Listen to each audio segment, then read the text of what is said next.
स्वागत है आपका। आप देख रहे हैं विस्तार न्यूज और अब वक्त हो गया ब्रेकिंग न्यूज का। खुद के अपहरण की कहानी बनाकर साथी के साथ लापता हुई छात्रा काव्या आखिरकार इंदौर के पास देवगुराड़िया में मिल गई है। शिवपुरी की रहने वाली काव्या धाकड़ और उसके दोस्त हर्षित को इंदौर क्राइम ब्रांच ने 15 दिन बाद पकड़ लिया। लगातार फरार चल रहे थे ये दोनों। पुलिस की पूछताछ में खुलासा हुआ है कि जब कोटा पुलिस काव्या की तलाश में इंदौर आई तो दोनों अमृतसर चले गए। रुपए कम होने के चलते कुछ दिनों तक लोग गुरुद्वारे में ही रहे। 2 दिन पहले दोनों इंदौर आए। देवगुराड़िया इलाके में किराए से कमरा लेकर रहने लगे। मुखबिर की सूचना पर पुलिस ने दोनों को पकड़कर थाने में अब ले लिया है। कोटा पुलिस को भी सूचना दे दी गई है इस बारे में और अब कोटा पुलिस दोनों को पूछताछ के लिए लेकर जाएगी।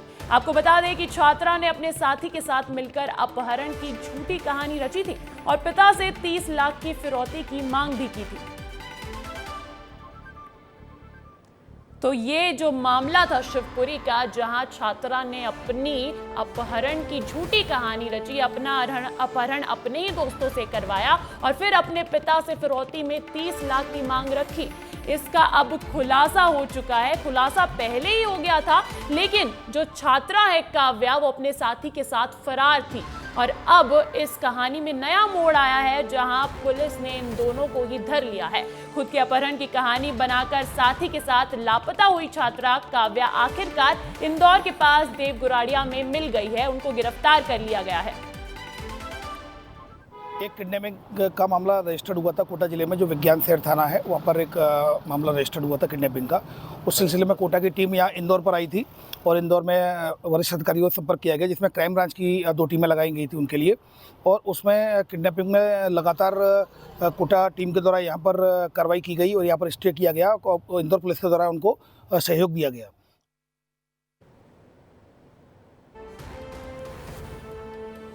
तो इस खबर पर जानकारी के साथ कॉल पर जुड़े हमारे संवाददाता पुनीत विजयवर्गीय। पुनीत, ये जो अपहरण का पूरा मामला था, अब इस पर आरोपियों की गिरफ्तारी भी हो गई है?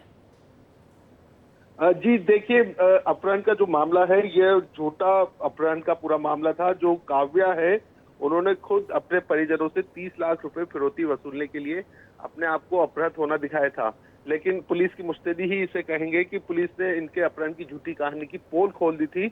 उसके बाद से ये दोनों फरार थे।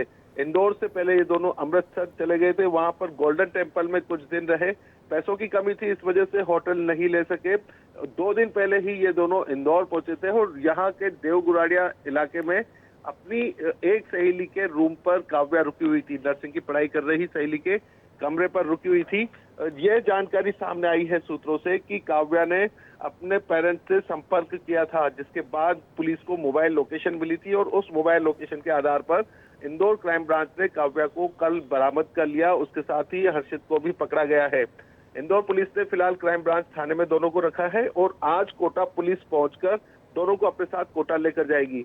क्योंकि कोटा का केस था और नाबालिग है, तो इस पर पुलिस का एक्शन क्या होगा और काव्या के पिता का क्या कहना है? देखिए, काव्या के पिता अभी यही कह रहे हैं कि जब तक बेटी से बात नहीं होगी तब तक मैं कुछ नहीं कह सकता।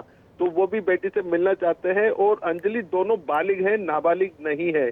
तो अब ये भी जानकारी सामने आई है कि हर्षित और काव्या के जो परिजन हैं उनका आपस में समझौता भी हो गया है, जिसके बाद अब दोनों बच्चे भी परिजन तक पहुंचेंगे। हालांकि कोटा पुलिस दोनों से पूछताछ करेगी और उसके बाद यह डिसाइड करेगी कि इस मामले में जो केस दर्ज किया है उसमें किस तरह से खात्मा काटा जाए, क्योंकि कहीं न कहीं कहानी तो झूठी साबित हुई है और बच्चे ही हैं जो इस तरह से उन्होंने कदम उठाया है। तो कहीं न कहीं मानवीय पहलू भी इस पूरे मामले में पुलिस देखेगी। जी अंजलि, बहुत बहुत शुक्रिया पुनीत आपका तमाम जानकारी के लिए।